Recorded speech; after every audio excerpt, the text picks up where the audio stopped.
AI use කරලා ඔයාලට ඉංග්‍රීසි ඉගෙන ගන්න පුළුවන් කියලා කිව්වොත් ඔය විශ්වාස කරනවද? පොඩ්ඩක් ඉන්න විනාඩි 2ක් යද්දි මම ඔයාලට මේක ප්‍රූව් කරලා පෙන්නන්නම්. ගොඩක් සාමාන්‍යයෙන් අර ඉංග්‍රීසි දන්න කට්ටියත් ඉංග්‍රීසි ලොකුවට කතා කරන්න බයයි. මොකද එයාලා තව කෙනෙක් එක්ක ඉංග්‍රීසි වලින් කතා කරනකොට ඒක ජජ් වෙන නිසා. ඉතින් මේකට හොඳ විසඳුමක් තමයි AI කියන්නේ. AI යූස් කරලා අපිට මේ බේසික්ස් දේවල් ටික හොඳට හදාගන්න පුළුවන්. මේකට මම ස්ටෙප් 4ක් ඔයාලට සජෙස්ට් කරනවා. මේ ස්ටෙප් 4 හරියට කරොත් ඔයාලට බින්දුවේ ඉඳලා හොඳ මට්ටමට ඉංග්‍රීසි වලින් එන්න පුළුවන්. Step 1 AI chat. මේක දිහා මුලින්ම අර ඔයාලට සෙට් වෙන AI එකක් තෝරගන්න. ඕන තරම් AI තියෙනවා. මම මෙතනදී Gemini තෝරගන්නම්. දැන් මේ Gemini තෝරගන්න කිසිම එහෙම ලොකු හේතුවක් නැහැ. මේ ChatGPT නුත් පුළුවන්, Claude ඕන එකක් පුළුවන්. මෙතනදී මට ලේසි නිසා මම Gemini තෝරගන්නවා. මෙතනදී වෙන දේ මම මුලින්ම කියලා ඉන්නම්. මේ Gemini ChatGPT වගේ AI ටිකක් ඇඩ්වාන්ස්. ඒකෝට අර අපිට ඕන දෙයක් ඉගෙන ගන්න මේක පාවිච්චි කරන්න පුළුවන්. ගොඩක් අය නිකන් සාමාන්‍යයෙන් AI යූස් කරනවා. හැබැයි මේක හරි විදිහකට යූස් කරනවා නම් ගොඩක් දේවල් කරන්න පුළුවන්. මේක ඉංග්‍රීසි ඉගෙන ගන්න කොහොමද සම්බන්ධ වෙන්නේ? ඒක තමයි මම පෙන්නන්න යන්නේ. මම මෙතන Gemini තෝරගන්නවා කලින් කිව්වා වගේම ඔයාට තියෙන්නේ ඔය ඉංග්‍රීසි සාමාන්‍යයෙන් පොඩ්ඩක්වත් දන්නේ නැත්නම් පොඩ්ඩක්වත් බැරි නම් මම මේ දැන් දෙන ප්‍රොම්ප්ට් එක දාගන්න මම මේ ප්‍රොම්ප්ට්ස් ටික පහල ඩිස්ක්‍රිප්ෂන් එකේ දාලා තියෙනවා. ඒ නිසා ඔයාලට ගන්න ලේසි. එතකොට ඔයාලට කරන්න තියෙන්නේ සරලව මේ ප්‍රොම්ප්ට් එක කොපි කරගෙන ගිහින් AI එකේ පේස්ට් කරන එක. මෙතනදී අර AI එකට මේ ඉන්ස්ට්‍රක්ෂන්ස් ටිකක් තමයි තියෙන්නේ. ඔයාට ඕන නම් ඔයාට මේක හදාගන්නත් පුළුවන්. නැත්නම් මම මේ දුන්න එක යූස් කරන්නත් පුළුවන්. දැන් මේ ප්‍රොම්ප්ට් එකෙන් මම කියන්නේ අර ඉංග්‍රීසි ටීචර් කෙනෙක් විදිහට ඇඩ් කරන්න ඉංග්‍රීසි මට්ටම 0 ගානක තියෙන්නේ. එතකොට මුලින් ඉඳලම උගන්වන්න කියන එක තමයි මෙතනදී කියන්නේ. ලැන්ග්වේජ් එක මේක ගොඩක් දේවල් තියෙනවා. ඔයාලට මේක කියවලා බලන්න පුළුවන්. දැන් මේකේ යාලා එක එක දේවල් ටිකක් කියලා දෙනවා. හොඳම දේ තමයි මෙතනදී ඔයාට සිංග්ලිෂ් වලින් තමයි මේ AI එක කතා කරන්නේ. දැන් බලන්න මේ ටෙක්ස්ට් එක කියවලා තනිකර සිංහලෙන් මම සාමාන්‍යයෙන් WhatsApp එකේ කාට හරි මැසේජ් කරනවා වගේ සිංග්ලිෂ් වලින් තමයි මේක කතා කරන්නේ. මේ හේතුව එකක් Gemini තෝරගන්න. මම කලින් කිව්වා කිසිම හේතුවක් නැහැ කියලා. හැබැයි දැන් කියනවා Gemini තෝරගන්න පුළුවන් ඔයාට මේ ඒ කියන්නේ Gemini වල හොඳට සිංහල පුළුවන්. ChatGPT, Claude වගේ නෙමෙයි. Gemini වල අර සිංහල හොඳට පුළුවන්. ඒක ගොඩක් ලොකු හෙල්ප් එකක් අපි අර සිංහලෙන් ඉංග්‍රීසි ඉගෙන ගන්න ඒක නිසා. එතකොට ඔයාලා ඉංග්‍රීසි මට්ටම ගොඩක් අඩුයි නම් මේ ප්‍රොම්ප්ට් එක පාවිච්චි කරන්න. දැන් AI එක ඔයාව ගයිඩ් කරනවා සම්පූර්ණයෙන්ම ඉංග්‍රීසි ඉගෙන ගන්න. දැන් මේකේ ඊට පස්සේ අන්තිමට ප්‍රශ්නත් අහනවා. ඔයාලට තියෙන ඉතින් මේ ප්‍රශ්න වල උත්තර දීගෙන ටිකෙන් ටික මේ chat එක කරගෙන යන්න. මෙතනින් ඔයාගේ බේසික්ස් වල ඉඳලා අර සාමාන්‍යයෙන් හොඳ මට්ටමකට හදාගන්න පුළුවන්. දැන් ඔයා මේ chat එක සිංහලෙන් කන්ටිනියු කරනවානේ. ඒකල්ලා සාමාන්‍ය එක මට්ටමකට ආවට පස්සේ මේක දිගටම ඉංග්‍රීසි වලින්ම කරගෙන යන්න. එතකොට අර ඉංග්‍රීසියෙන් කතා කරනවත් එක්ක එතනිනුත් ඉංග්‍රීසි හැදෙන්න තියෙන ඉඩ වැඩි. දැන් මම කියන්නම් ඔයා ඉංග්‍රීසි යම් ලෙවල් එකක ඉන්නවා නම් ඒ කියන්නේ අර බිඳුවේ නෙවෙයි මොකක් හරි ලෙවල් එකක ඉන්නවා. එතනින් එහාට ඉංග්‍රීසි කරගන්නයි ඕන. එහෙනම් මම මේ දෙන දෙවෙනි ප්‍රොම්ප්ට් එක පාවිච්චි කරන්න පුළුවන් ඔයාලට. මේකත් ඩිස්ක්‍රිප්ෂන් එකේ දාලා තියෙන්නම් මම. මේ ප්‍රොම්ප්ට් එක ඔයාලට මේ විදියට මම මේ නිව් chat එකක් ගන්නම්. මේ ප්‍රොම්ප්ට් එක නිකම්ම දීලා ඔයාලට ඉස්සරහට යන්න තියෙනවා. ඒතර දැන් ඔයාලට පේනවාද මේ මෙතනදී ඒක අර ඉංග්‍රීසි වලින්ම තමයිවත් එක්ක කතා කරන්නේ. මම කිව්වා සාමාන්‍යයෙන් පුළුවන් කෙනෙක්ට කියලානේ. ඉංග්‍රීසියෙන් කතා කරන්නේ. එතනින් එහාට අර ටිකක් ඇඩ්වාන්ස් වෙනකම්ම මේකෙන් හොඳට ඔයාලට ඉගෙන ගන්න පුළුවන්. අර මුලින් ඉඳලා ගයිඩ් කරන ඔයාව කිසි ප්‍රශ්නයක් නැහැ. AI human ගුරුවරයෙක්ට වඩා හොඳයිද කියලා අහනවා නම් ඔයා මං කියන්නේ නැහැ. AI කෙනෙක්ට බෑ මිනිස්සෙක්ව අර ඒ විදිහටම තේරුම් අරගෙන අර ඇත්තම මිනිස්සෙක් උගන්වනවා වගේ උගන්වන්න බෑ. හැබැයි AI එකට දැනුම තියෙනවා. අපිට වඩා ගොඩක් ලොකු දැනුමක් තියෙනවා. ඉතින් අර උපරිම පර්සනලයිස්ඩ් විදිහට උගන්වන්න පුළුවන් වෙන AI එකට. ඒ නිසා ඉංග්‍රීසි ඉගෙන ගන්නවට අර අමතර මෙතඩ් එකක් විදිහට AI පාවිච්චි කරන්න පුළුවන්. try කරලා බලන්න කියනවනේ. දැන් මේක ගැන කතා කරනවා නම් මේකදී අර ඉංග්‍රීසි වලින් යන්නේ. මේකෙදිත් අර අපි දීලා දෙන ප්‍රොම්ප්ට් එක අනුව මේ එයාලා ප්‍රශ්න අහනවා. මේ ඒ විදිහට අර ඒකත් එක්ක කරගෙන යන්න තියෙන chat එක.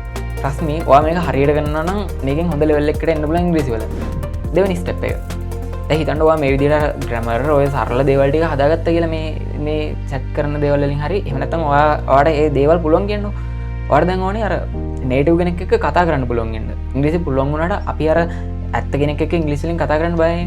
ඒ කියන්නේ අපි කතා කරගත්තත් අර ඇත්ත ටූරිස්ට් කෙනෙක්ට වගේ ඉංග්‍රීසි කතා කරන්න බයයි. මේකට විසඳුමක් තමයි දැන් කියන්නේ. මේකට අපිට පාවිච්චි කරන්න පුළුවන් AI voice. දන්න කට්ටිය දන්නවා ඇති AI voice එක තියෙන නිසා අපිට live කතා කරන්න පුළුවන් AI එකත් එක්ක. මෙතනදී මම recommend කරනවා ChatGPT. මොකද ChatGPT එකේ voice එක මාර decent අර robotic ගතිය ටිකක් අඩුයි Gemini වලට වඩා. ඒ නිසා ChatGPT use කරන්න මේ AI voice කියන දෙයට මම මේක desktop mode එකකින් කරලා පෙන්නනකොට මේ ඔයාලට phone එකෙන් පාවිච්චි කරන්න පුළුවන්. Gemini එකේ app එකක් තියෙනවා. ChatGPT එකේ app එකක් තියෙනවා. ඉතින් interface ගොඩක් දුරට සමානයි. ඒක නිසා අර මම ලේසියට PC එකෙන්ම කරලා පෙන්නන්නම්. ඔයා ChatGPT එකට ගියාට පස්සේ මෙන්න මෙතන මේ වගේ බටන් එකක් තියෙනවා use voice කියලා. මෙන්න මේකට තමයි යන්න තියෙන්නේ. ඉතින් මේකට ගිහිල්ලා ඔයාලා ChatGPT එකත් එක්ක කතා කරන්න තියෙන්නේ. ලයිව් කතා කරන්න පුළුවන් එක දිගට. ඔන්න ඔය විදිහට AI එකත් එක්ක කතා කරන්න පුළුවන් නේ. ඔයා AI එකත් එක්ක මේ විදිහට කතා කරන්න මුලින් සිංහලෙන් කතා කරත් කමක් නැහැ. කතා කරලා ඔයාගේ දැනුම මට්ටම කියන්න. ඉංග්‍රීසි මෙන්න මේ වගේ මට්ටමක තියෙනවා. ස්පෝකන් හදාගන්න ඕන. ඒකට ගයිඩ් කරන්න කියලා කියන්න යාට. එතකොට ටිකෙන් ටික ඔයාට ඉංග්‍රීසි වලින්ම කතා කරන්න ඕන. ඉංග්‍රීසි වලින්ම එයාවත් එක්ක කතා කරයි. ඊට පස්සේ ඔයාට තියෙන්නේ AI එකට කියන්න අර ඔයා මොන හරි වැරදි කරොත් ඒ දේවල් හදන්න මොන හරි වාක්‍ය වල වැරදි දෙනවා නම් ආපහු කියන්න. මෙන්න මේ දේවල් ටික ඔයාට කියන්න තියෙන්නේ. ඉතින් මේක try කරලා බලන්න හොඳ මෙතඩ් එකක් අර කෙලිම නේටිව් කෙනෙක් එක්ක කතා කරනවට වඩා මේ වගේ AI එකක් එක්ක කතා කරන එක. මම ඔයාලට මේක එකවරක් කරලා පෙන්නන්න. So, we'd say yesterday I went to the class. Since it's in the past, go changes to went. But you got everything else right. Keep going. ඒකට සිංහලෙන් එක්ස්ප්ලেইন කරන්න පුළුවන්ද? Go කියන්නේ යනවා කියන අදාළ ක්‍රියාව. ඒක අතීතයට යවුවහම went වෙනවා. Yesterday I went to the class කියන්නේ ඊයේ මම පන්තියට ගියා කියන එක. go කියන එක අතීතයකට හරි වෙන්න went වෙලා තියෙනවා. ඔන්න ඔය විදිහට ඔයාලට තියෙන්නේ මේ වගේ chat එකක ඉංග්‍රීසියෙන් කතා කරන්න. මම අර කලින් ඉංග්‍රීසියෙන්ම අහපු නිසා තමයි ඒක ඉංග්‍රීසියෙන්ම උත්තරේ දුන්නේ. පස්සේ සිංහලෙන් කියන්න ගියාම ඒක සිංහලෙන් කියනවා. ඒ නිසා කිසි ප්‍රශ්නයක් නැහැ. මේ ක්‍රමය ගොඩක් හොඳයි. අර ඒ කියන්නේ නේටිව් ඉංග්‍රීසි කෙනෙක් එක්ක කතා කරද්දී අර අපිට වරදීද කියලා තියෙන බය තියෙනවානේ. මේක නැති කරගන්න හොඳ ක්‍රමයක් මේක. ඔයා අනිවාර්යයෙන් මේක try කරලා බලන්න ඕනේ. හරි. AI වලින් කරන්න පුළුවන් දේවල් ටිකක් මම කතා කරන්නේ. මීට වඩා තියෙනවා අර ඉංග්‍රීසි ඉගෙන ගන්න කියලා වෙනම apps එහෙමත් තියෙනවා. ඒවට වෙනම පේ කරනවට වඩා මම කියන්නේ මේ ෆ්‍රී තියෙන දේවල් පාවිච්චි කරන එක හොඳයි. ඉතින් ඒවා පේ කරලා ගන්නවා නම් එහෙම කරන්නත් පුළුවන් ඔයාලට. දැන් මම පොඩ්ඩක් අර AI වලින් පොඩ්ඩක් එළියට එන්න. කොහොම හරි වීඩියෝ එකේ ටාගට් එක අර ඉංග්‍රීසි හදාගන්න පුළුවන් විදියට තියෙන platforms ටික කතා කරන්න ගැන. මම දැන් වෙන platform එකක් ගැන කියන්නේ මේ uglish.com කියලා website එක. මේ website එක මරු මම කියන්නේ මේ දැන් හිතන්න අපි සමහර ඉංග්‍රීසි වචන දන්නවා. හැබැයි ඒ ඉංග්‍රීසි වචන උච්චාරණය කරන විදිය වැරදි. ඉතින් ඒක හදාගන්න පුළුවන් වෙබ්සයිට් එකක් තමයි මම මේ කියන්නේ. මේක තමයි වෙබ්සයිට් එක. දැන් හිතන්න මෙතන දැන් අපි දන්න හැබැයි උච්චාරණය ලොකුවට දන්නේ නැති වචනයක් තියෙනවා. මෙතනදී අපිට මෙතන සර්ච් කියන එකේ ඒ වචනේ ගහන්න තියෙනවා. මම නිකන් වචනයක් ගහන්නම්කෝ. දැන් මම nature කියලා ගහුවා.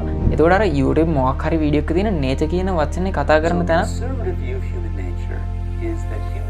එහෙම nature කියලා කතා කරන තැනක් මේක සජෙස්ට් කරනවා YouTube වීඩියෝ එකක් දීලා. ඒතකොට අර native කෙනෙක් අර real human කෙනෙක් කතා කරන විදිහ මෙතනදී අපිට දැනගන්න පුළුවන්. මේක ටිකක් යටට ගියොත් හරියද අපිට මේ වචනේ පෙන්නනවා. දැන් මම ගහපු වචනේ ඊට පස්සේ මෙතන tap to read the text කියලා තියෙනවා. මේක ක්ලික් කරලා අපිට පුළුවන් අර මේක කියවන්න. ඒතකොට මේ වෙබ්සයිට් එකෙන් අර අපි කතා කරන එක හරියද ඒ උච්චාරණය හරියද කියලා ටෙස්ට් කරනවා. nature. දැන් මේ පෙන්නනවා හරියට කතා කරන්න ඕන විදිහ මම කියලා තියෙන දේ වැරදි. ඒතකොට දැන් මෙතනින් එයාලා කියන එක අහන්න පුළුවන්. nature. දැන් අපි කීප එකයි හරි එකයි මේ විදිහට කම්පෙයාර් කරලා අපිට හරි වචන උච්චාරණය මේ වෙබ්සයිට් එකෙන් හදාගන්න පුළුවන්. මේක try කරලා බලන්න.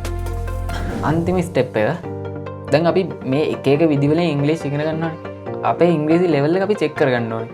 අපි මොන වගේ ලෙවල් එකකද ඉන්නේ ස්පීකින් වලදී කියලා අපිට චෙක් කරගන්න පුළුවන් විදියක් තමයි දැන් මම කියන්නේ. මේකදී ඔයාලට තියෙන්නේ මෙන්න මේ වෙබ්සයිට් එකට යන්න.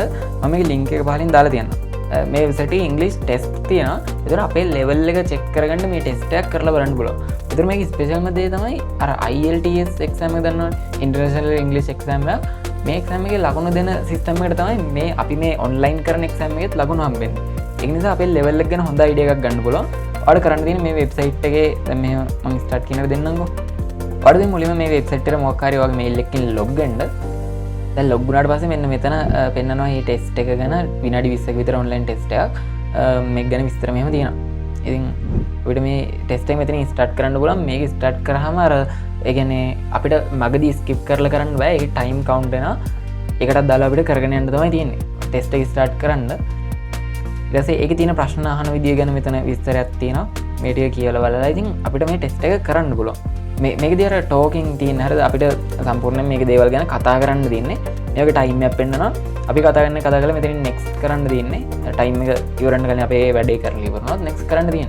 මේ විදිහට මේකේ එක දේවල් අහනවා. දැන් මේකේ තියෙන වාක්‍ය කියන්නේ කියලා. එතකොට මේ එක්සෑම් එකේදී අපේ උච්චාරණය අපි වචන කියවන විදිහ අපිට වරදින්න තැන් මොනවාද මේ හැම දෙයක්ම ටෙස්ට් වෙනවා මේකේ එකකින්. ඒකල්ලා අපිට අර හරිම මේ රිසල්ට් එනවා. මං ඉතින් ඔය වෙබ්සයිට් එක පාවිච්චි කරලා අර ටෙස්ට් එක කරලා බලන්න පුළුවන් අපි මොන වගේ මට්ටමක ඉන්නවද අර ටෝකින් පැත්තෙන් කියලා. ඒතකොට මේකේ බලන්න ඕන දෙයක් තියෙනවා. අර IELTS වල රිසල්ට් දෙන විදිහට තමයි මේක රිසල්ට් දෙන්නේ. ඒතකොට අර A+, B, B B+ මෙන්න මේ විදිහ අමුතු ක්‍රමයක් තියෙනවා. මම මේකේ ලකුණු දෙන විදිහ සහ ඒකේ අර උඩම රෑන්ක් කියන්නේ මොනවද කියන එක විස්තරයෙන් දැන් මේ ස්ක්‍රීන් එකේ දාන්නම්. ඒකත් එක්ක ඔයාලට බලලා අයිඩියා එකක් ගන්න පුළුවන් මේකේ මොන වගේද රිසල්ට් එන්නේ කියලා. ඉතින් ඔය සයිට් එකෙන් ඔයාගේ ඉංග්‍රීසි ලෙවල් එක ගැන චෙක් කරගන්න. ඉංග්‍රීසි වලට සොලියුෂන් එකක් හම්බුණා කියලා මම හිතනවා මේ වීඩියෝ එකෙන්. අර AI වලින් කියපු මෙතඩ් ටික try කරලා බලන්න. ඔයාලට free සම්පූර්ණයෙන්ම use කරන්න පුළුවන් ওই දේවල්. හැබැයි කෙනෙක් කියන්න බලන් අපි මේ AI වලින් මොන දේ කරත් අර රියල් හියුමන් කෙනෙක් එක්ක කතා කරද්දී මේ දේවල් හරියන්නේ නැහැ කියලා. මම ඒක සම්පූර්ණයෙන් පිළිගන්නේ නැහැ. හැබැයි අපිට අපේ බේසික්ස් ටික අපේ යම් ලෙවල් එකකට හදාගන්න මේ AI පාවිච්චි කරන්න පුළුවන්. ඊට පස්සේ අර ඒකේ ෆ්ලුවන්ට් වෙන්න නම් අර ඇත්තටම රියල් හියුමන්ස්ලත් එක්ක අපි කතා කරන්න ඕනේ. ඇත්තම නේටිව්ස්ලත් එක්ක එහෙම කතා කරද්දී තමයි ගොඩක් දුරට මේක හොඳටම හැදෙන්නේ. හැබැයි හොඳ මට්ටමකට මේ AI පාවිච්චි කරලා විතරක් ඉංග්‍රීසි හදාගන්න පුළුවන්. මං කියන්නේ අර ඉන්දියන් ඉංග්‍රීසි ටයිප් එකට නෙවෙයි, හරි නේටිව් ඉංග්‍රීසි ටයිප් එකට හදාගද්දී. එහෙනම් වීඩියෝ එක හෙල්ප්ෆුල් වුණා කියලා හිතනවා. මොන හරි දේවල් තියෙනවා නම් පහලින් කමෙන්ට් කරන්න. මේ මං කලින් ගියපු වෙබ්සයිට් වල ලින්ක්ස් එහෙම පහල ඩිස්ක්‍රිප්ෂන් එකේ දාලා තියන්නම්. එතකොට අර ප්‍රොම්ප්ට්ස් දෙකත් වෙනම බේසික් කට්ටියට මොනවද ඇඩ්වාන්ස් කට්ටියට කෝකද කියලා ප්‍රොම්ප්ට්ස් දෙකත් මම ඩිස්ක්‍රිප්ෂන් එකේ දාලා තියෙන්නම්. එතනින් ඔයාලට කොපි කරගන්න පුළුවන්. ලින්ක්ස් දෙක පහල කමෙන්ට් සෙක්ෂන් එකේ දාලා තියෙන්නම් පින් කමෙන්ට් එක. ඒක බලන්න. එහෙනම් වීඩියෝ එක ගැන අයිඩියා එකක් කමෙන්ට් කරන්න. වීඩියෝ එක හෙල්ප්ෆුල් වුණා නම් අනිවාර්යෙන් ලයික් කරන්න අමතක කරන්නවා.